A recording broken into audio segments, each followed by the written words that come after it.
By the time I am writing this review, there are only 7 LEGO sets with more parts than this one. But without a doubt, if there was an award for the 7 wonders of LEGO sets, this one would be definitely the part of it, and probably in #1 spot. Of course, this is always kind of relative, since it largely depends on the fans' likes and dislikes, but even if you're not a fan of Tolkien, this set contains some of the coolest and most interesting techniques seen in LEGO sets to date.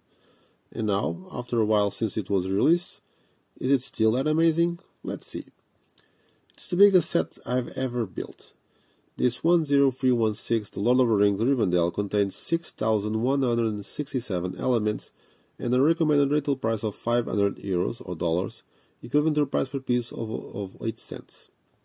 Contains 49 bags and 3 instruction books, each with a specific area. The set does not faithfully represent Rivendell as described in the books. This will be impossible in LEGO, or at least very expensive, but it contains some very important references and locations.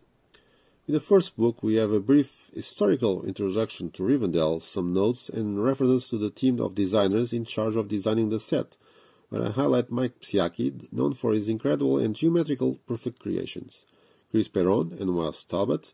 In addition to the sets, check out the incredible mock that these last two made together called Fire-Breathing Fortress. There are also references to some of the theme sets released in 2012 and 2013, which are now worth a lot of money. We start by making a tower section where I highlight the area at the top with a very good use of different slopes so that the walls fit together perfectly. And while I'm not a fan of one or two details here, the way the lower section was done is incredible, and it's something I have seen in many fans' creations over the last year. There are several ways to make round-legged towers, but this was one of the first times I've seen where you barely notice gaps near the edges. The way the statues are placed is also excellent. There is even a hiding place. Could this be where Sam will be listing what was happening in the Council of Elrond? Then we have a structure with elven architecture, full of details and Easter eggs. On the outside I highlight the arches with the brick stud being fitted into a groove, and inside lots of things. A bookshelf full of books, several pedestals with candles, I love the construction of these, a divan, and on top of some items that fans might recognize. The bed where Frodo wakes up, a chest with Sting, not the singer, but the sword that Bilbo gives Frodo, and a tile with a sticker representing Mithril's armor, also given by Bilbo. On the other side of the room, a desk with an inkwell and a book. And what book is that? There and back again, the same one Bilbo is writing to narrate his adventure many years before. This area can be accessed by removing part of the tower. On the side, some ornaments and a mural representing Sauron's destruction, or at least a see you soon, when Isildur managed to remove the ring by cutting his finger while breaking his own sword Narsil in the process.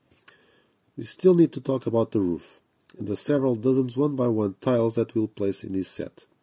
And don't worry about the line name, but as you can see in the instructions, you can do this is easier with a long plate.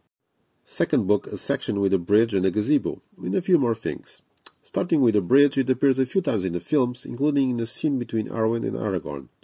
Underneath there's a river running with a teal plate covered with translight blue tiles, and at the ends there are some white pieces to create a foam effect. This section has a lot of vegetation, some trees, mushrooms that glow in the dark. There are some stone staircases, and these are in snot and placed on the side, giving a sublime effect. At the top of a small hill there is a gazebo, a construction that results from the perfect combination of parts, aesthetics, and geometry. Just look at the bottom of the building. And don't be afraid to pick it up, it's very stable. Inside another divan, probably another reference to a scene of Arwen and Aragorn in the Two Towers. Below this, 2 more sections. A weapons depository, where you can place some of the swords and axes from this set, especially the elven ones, which are exclusive and are all in the same bag. Next to this there's a forge, possibly a reference to Andúril, Aragorn's sword, and which was forged from the broken pieces of Narsil. And what remains to be talked about is the largest section of the set, the central one. And there's still a lot to build by the look of the third book, since it's roughly the same size as the other two together. We have one more structure, which must be the snack bar, as inside there is a table with lambas, the elven bread.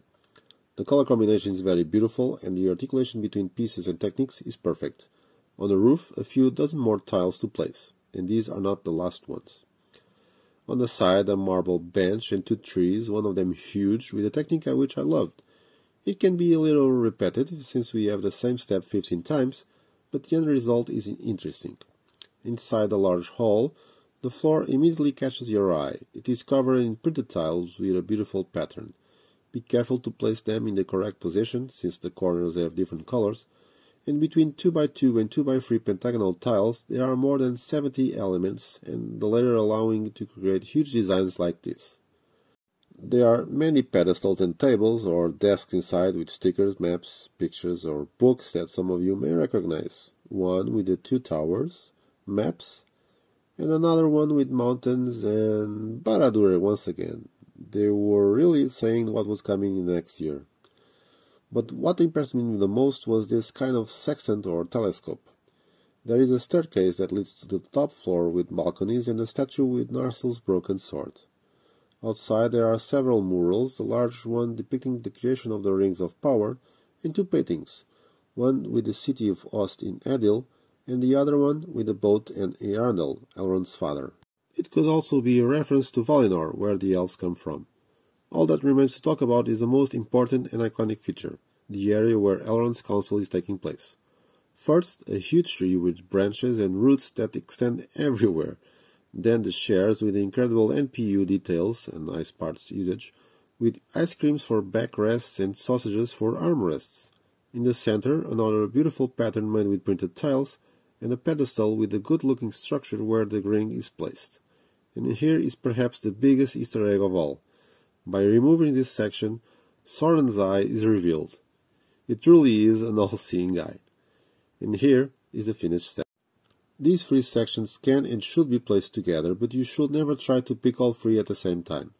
The separation is important so that we can move the set from one place to the other without any issues. Despite this, it is very stable and strong, but it should always be held by the bases and never by the roofs due to the weight. And before concluding, I need to talk about the minifigures. There are 21, all with excellent detail with practically all unique torso except for Frodo and Sam, who also appear in Barad-dûr. The same applies to many of the legs, namely the printed ones, the headgear and faces. Note for Gimli's new printed helmet and his father Glóin's new beards. Glóin reappears here after appearing in the Hobbit set, as does Bilbo Baggins, the first time in an older age. There are some faces with details from the film, such as Bilbo himself, when he tries to recover the ring from Frodo. Frodo himself, when he was injured by a Morgul blade, and Boromir. One does not simply recreate Boromir without his mem. It is the only set that features all members of the Fellowship of the Ring. Better than that, only if all the figure's elements were exclusive. Also mentioned for Arwen, with the necklace she offers to Aragorn and her father, Elrond, with new hair without the crown, unlike what happened with the first version of the figure. Now it's imprinted on the head. The hair is the same for the 5 elves in the set, they just appear in different colors. Gandalf and Gimli, they bring extra hairs for the case they need to enter a place where you cannot wear any hat, and there is a great detail for those who want to sit the figures in the council by changing the legs of Frodo, Bilbo, Gandalf and Elrond by another element. Highlight for the instructions as well, with several comments throughout the pages, whether talking about elements, construction techniques, or even curiosities. The set has a little bit of everything, and for the few people who want to disassemble the set to do other things, here is an excellent assortment of pieces that can be used for any theme, except Duplo. A year after its launch, it still has exclusive pieces such as the printed tiles that make up the part of the floor, the curved slopes used to modify the figure's legs so that they are able to sit, some accessories such as shields and weapons, or the 2x2x3 slope convex in sand green. Some rare pieces as well, such as the 1x4x3 round brick in light grey, the ice cream popsicle in medium no-go, or even the 1x1 tile in the same color, although there is no shortage of these tiles in this set. If you want to learn construction techniques, this is the ideal set for that, as it's full of incredible details, including even some math lessons, namely geometry. The only reason it doesn't get a 10 out of 10 is because it actually is a huge set, and there are 2 or 3 more repetitive sections, but it's really worth it. It's clearly a set for adults, especially because, and unfortunately, not many children will be reading Tolkien, and not all of them are familiar with this universe. For this reason, I also can say it's a playable set, since it doesn't exactly have mechanisms or secret doors, although there is an occasional hiding place, but it is full of Easter eggs and excellent construction techniques, something more appreciated by adults. Final score, 9.5 in 10. So, what is your opinion on the set? Are you going to buy it? Leave your thoughts in the comments below. Thank you LEGO and the Land for sending the set for review. Opinions on it are my own. If you like this video, don't forget to like, share it among your friends and subscribe to the channel. Don't miss some novelties in the next few days, some speed builds, and some items that will bring more value to your collection. And most importantly, play well.